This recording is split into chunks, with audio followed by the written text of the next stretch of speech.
पल दो पल का साथ, एक प्रेम कथा। यह कहानी है आरव और काव्या की। दो बिल्कुल अलग दुनिया के लोग जिनका मिलना जैसे किस्मत ने पहले से ही लिख रखा था। एक सॉफ्टवेयर इंजीनियर और एक चित्रकार। दोनों के सपनों की दिशा भले ही अलग थी, लेकिन दिल एक जैसी धड़कनों से भरे थे। इसके बाद उनकी मुलाकातें बनने लगीं, कभी कॉफ़ी शॉप में, कभी मरीन ड्राइव पर और कभी आर्ट गैलरी में, जहां काव्या अपनी पेंटिंग्स प्रदर्शित करती थी। आरव, जो हमेशा कोड और कंप्यूटर की दुनिया में खोया रहता था, अब रंगों की दुनिया को महसूस करने लगा था। आरव काव्या से कहता, तुम्हारे रंग मेरी दुनिया में उजाले भरते हैं। काव्या कहती, तुम्हारी शांति मेरे मन की बेचैनी को सुकून देती है। एक शाम जुहू बीच पर चलते हुए हवा में उड़ते बालों के बीच काव्या आरव से पूछ बैठी, कभी सोचा है लोग एक दूसरे के इतने ज़रूरी कैसे होते हैं? आरव मुस्कुराया और बोला, कभी कभी इंसान को अपनी अधूरी कहानी पूरी करने के लिए कोई खास किरदार चाहिए होता है।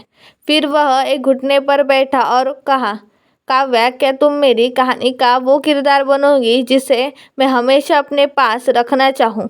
काव्या की आंखें भर आई। उसने हाँ कह दिया। समंदर की लहरें गवाह बनी उस इजहार की जो सच्चे दिल से किया गया था। हर प्रेम कहानी में एक मोड़ आता है। काव्या को एक अंतर्राष्ट्रीय आर्ट स्कॉलरशिप मिल गई, पेरिस में 1 साल के लिए, और आरव को उसी समय बेंगलुरु में एक बड़े प्रोजेक्ट का ऑफर।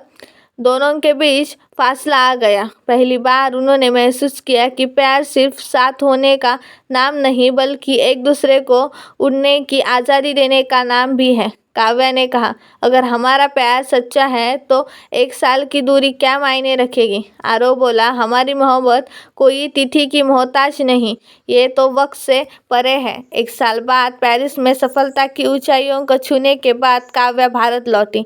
एयरपोर्ट पर आरव खड़ा था, हाथ में गुलाब और आंखों में वही पहली मुलाकात वाली चमक। काव्या दौड़कर उसके गले लग गई। मैं जानती थी तुम यहीं मिलोगे, वही जहाँ से मैंने जाना शुरू किया था। आरव ने काने में धीरे से कहा, तुम लौट आई हो, मेरी दुनिया फिर से पूरी हो गई है। काव्या और आरव की शादी हुई एक छोटे से पहाड़ी कस्बे में, जहां दोनों ने अपने सपनों को एक साथ बुनने का फैसला किया।